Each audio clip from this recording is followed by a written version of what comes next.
Welcome movie lovers! Today I will be reviewing Jigsaw. Jigsaw is a 2017 American horror film directed by Michael and Peter Spierig and written by Josh Stolberg and Peter Goldfinger. It is the 8th installment in the Saw franchise and picks up over a decade after the death of the infamous Jigsaw killer. Bodies are turning up around the city, each having met a uniquely gruesome demise. As the investigation proceeds, evidence points to one suspect, John Kramer, the man known as Jigsaw, who has been dead for 10 years. I'm honestly trying to think of where to start with this. I suppose I could start by saying this painfully sucked. Not the most eloquent way of phrasing it, but it's true. This movie really did suck. I found myself walking around my house after I finished watching this, repeatedly telling inanimate objects how much this movie sucked.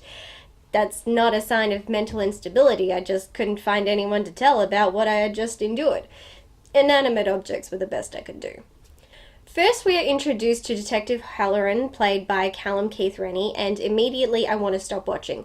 Not because I dislike the actor, I actually like the actor, but because within a minute of him being on screen, I can tell his character is a poorly written, arrogant, poor excuse for a detective who waves his gun around like he's a gangster and negotiates with hostile suspects by swearing at them.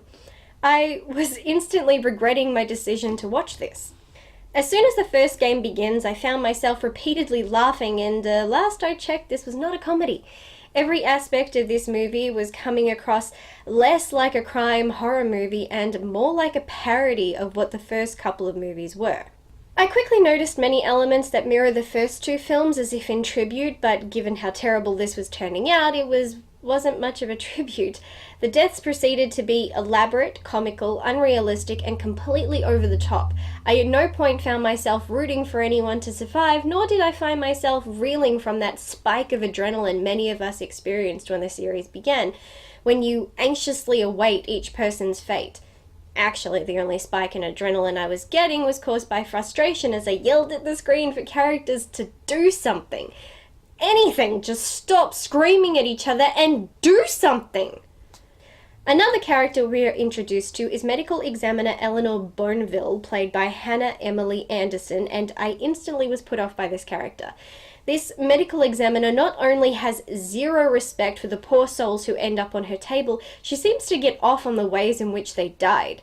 My loathsome feelings towards this character are only exacerbated by the fact she is John Kramer, aka Jigsaw's biggest fan, even collecting and recreating his traps for her own amusement.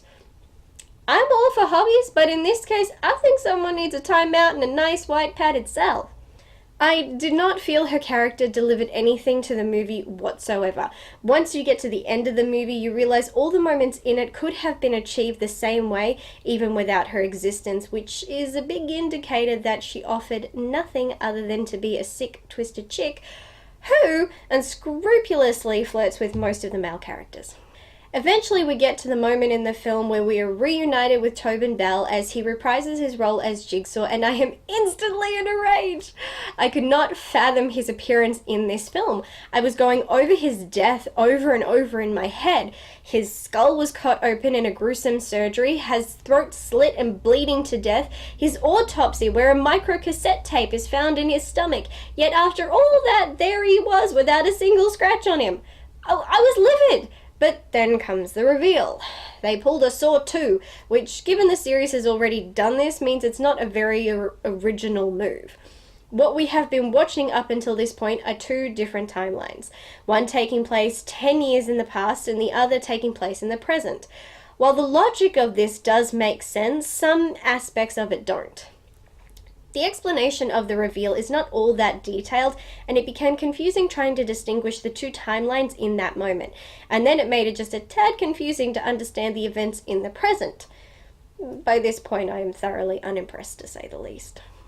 When it is finally revealed that medical examiner Logan Nelson, played by Matt Passmore, is the killer, I am even more over this film. When you look at this so-called game from 10 years ago versus the games in the previous movies, there is a huge disconnect.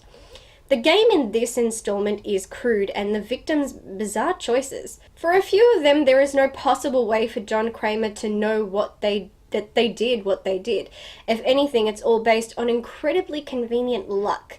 He just happens to know someone was responsible for his friend's deaths in a freak accident from nearly 20 years ago.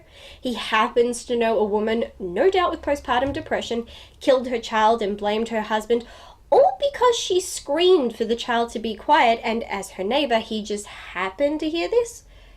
These are all extremely big leaps. Even the traps are big leaps. There is no guarantee that they would do half of the stuff they did. Again, it was just luck, not to mention whose clues are even more non-specific, so I'm not sure how anyone was meant to survive, not that they did. One victim just seemed to be a case of revenge, and him considering punishing a doctor for putting the wrong name on an x-ray is utterly absurd, and in fact, it makes Kramer's motivations in this game appear far more petty than what we're used to. I, not for a second, think this movie should have been made. I especially don't think that if you're going to make an 8th movie after so many years have passed, that it should be this awful. There is little to no care put into Jigsaw's legacy. They have repeated elements from the previous movies, only made them worse. They have made Kramer come off as petty and almost vindictive, and they have created a brand new Amanda. They are now telling us, after years of telling us Amanda was his first apprentice, that no, he had one before that, and it took the guy 10 years to decide clearly to go over the deep end and take Jigsaw's place. This is all a stretch, an unbelievable stretch. This movie is nothing more than a poorly done and over-the-top gore buffet with a plot that centers around nothing but petty revenge and ego as motivation for its characters. It's the biggest stain on the series since its inception, and without a doubt has no redeeming qualities. Thank you so much for watching. If you're not already, then please subscribe and drop a comment below to share your thoughts on the film and the series. Until next time, bye.